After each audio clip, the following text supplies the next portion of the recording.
Hello sir, good morning. Sa akin sir, yung kapilo ko sir, isang buwan na hindi gumagawa. Hindi po. Ano po bang nangyari sa'yo? Natalisod ako sa patong maliit. Karga akong gano'n. Kaya ito, kung gano'n. Yung rare ng tapilok. Yung paharap. Ang very common kasi yung tapilok, yung ganito. Kaya ganyan sir. Sa kanya naman, paharap. Oo. Kaya may sugat din yung mo, gulugod mo. Buti nga, kaya tumawa ko sa... Oo, may buhat kang mabigat. Mabigat sir, galon eh. Galon? Galon ng tubig. O yung puwersa siguro. Kahit na madalas ako mag-galon, di ako natatalisod eh. Kasi mabigat lang talaga. Mabigat lang talaga. Ngayon, siyempre, ang nangyari kay Bossing, rare na tapilok, paharap. Bakit sinabing rare? Kasi ang common, di ba, yung pag sa kanya, ang daming mga hyperextend. Pag paharap, Yan, ganun. 10. Pag ganyan. Pagkatapilok na paganto, dito lang. Tapos yung dito. Pag paharap po, ang daming buto niyan. Kaya talagang ilang buwan ka ng ganyan. Isang buwan na sir. Masakit pa rin. Oo sir. Sige, higa ka dyan. Kaya naman natin yan. Ibabalik natin lahat ng mga naumangat dyan. Nakakalakad ako ng maayos pero parang tabingin na ako maglakad. Malamang may mga metatarsals mo dyan na hindi umayod.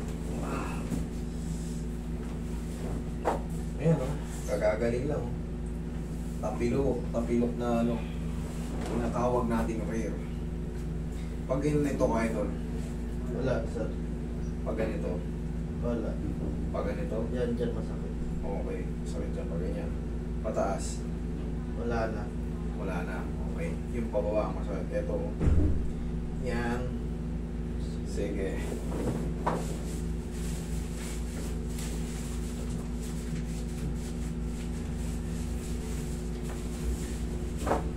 Huwag lalabanan lang.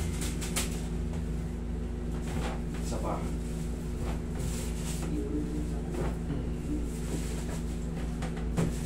Pustihin na natin para pumlat siya. Magmula rito.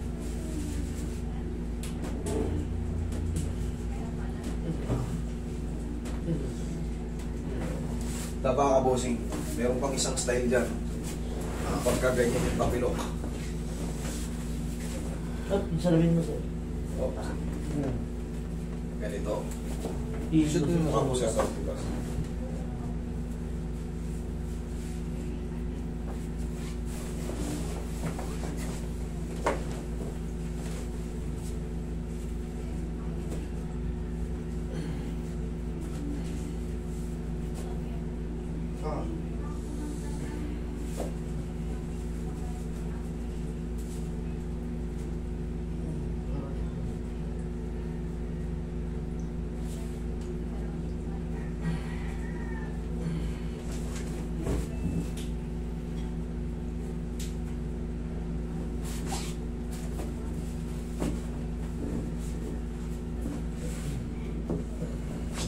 Sige, tihaya. May magic found. Higa ka, sir.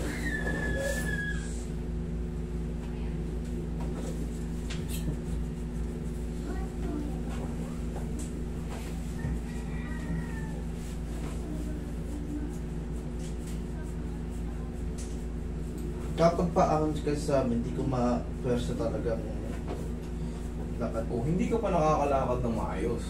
Yun ang ibig sabihin. Pagpatag lang. Pagpatag. Pero pag paahon, nagre-reklamo. Tapos pag may lubak. Na-hyperextend kasi yan. Magmula rito, pag Kala ko nga, yung na-dislocate eh. talagang kaso mild lang, bossing. Mild lang yun. Gaya natin, mo yung bone structure ngayon. Mabibinat siyang pati. Pabiklat eh. Kung ba, palabas siya lahat.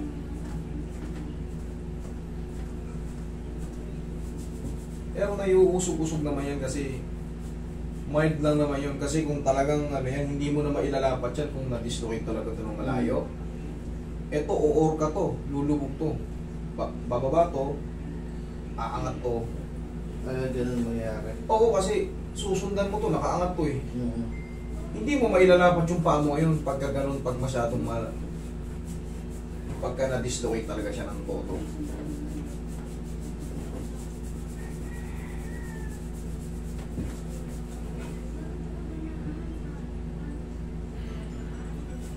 Susubukan natin ngayon maglakad ka sa hagdan. Testing mo ngayon mo kasi. Saan dyan? Maglakad ka rin sa hagdan.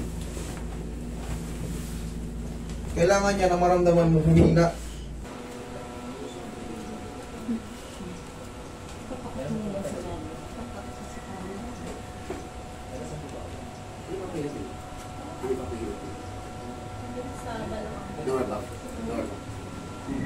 Konti na rin.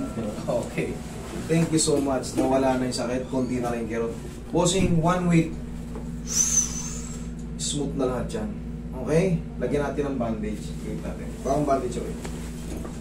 Panahog sa hagdan. Third pa rin. Third pa tayo. Bawal maligo yan. Hindi naman pwede. Maaga pa naman eh. Paalang naman to eh. Kung maliligo kayo mamayang hapon, pwede naman. Huwag lang yung buhok ka, tulad naman. Iba naman yung reset. Ang problema, third floor kayo. Eh, kung akyat panaog ka ng akyat panaog, kapapaayos mo lang eh. Siyempre, ikaw ba naman, ganito, very simple. Kunyari, tinahi kita ngayon. Okay na, sarado na yung sugat. Eh kung maya ako naman ganun-ganun yung gilid, galaw-galaw yun, siyempre masasaktan ka. Eh kung maya ka rin akyat panaog sa third floor, may stress yung bagong adjust. Kasi hindi pa siya sanay ng ganito, isang buwan na nung nakaano to eh. Kumaga parang naka-mild dislocate eh. Ikaw naman, kung aakyat ka sa third floor sa inyo, kung hindi naman importante yung pagbaba mo, magana mo na mo ba eh. Kung mag-aakyat pa na ako kayo, wala tayong magawa. Sasakit siya. Pero i-massage mo lang ulit. Okay? Kung talagang hindi maiwasan. Yun ang disadvantage sa matataas ang bahay. Pag ikaw ay napilay. Kaya kailangan din sa ano na, umakit sa paa lang eh. Ayun pala pwede. Kunyari, huwag mo muna itong ipwersa. Huwag ka muna. Huwag mo muna ipwersa. Ipang-alalay mo muna. Ito muna yung tapak mo, idol. Pwede yun. Siyempre, bagong adjust eh. Parang yun na nga eh. Very simple eh. Nadisgrasya ka, nasugat ka, wakwak. Siyempre, tinay, okay na, sanado na. Eh kung maya ka naman ganun-ganun eh. Maya kang ganun. Siyempre, may inat yung bagong ayos. Yun din yung bagong ayos na, wala naman sakit. O, huwag mo nga hapang ka sa ganun muna. Huwag mo muna ilapat kasi yung mga tarsals mo dyan, metatarsals mo, is stress pa. So, para pag nakapahinga, kahit mga 3 to 4 days, ayos na yun. Okay, kasi? Sige sir. Thank you.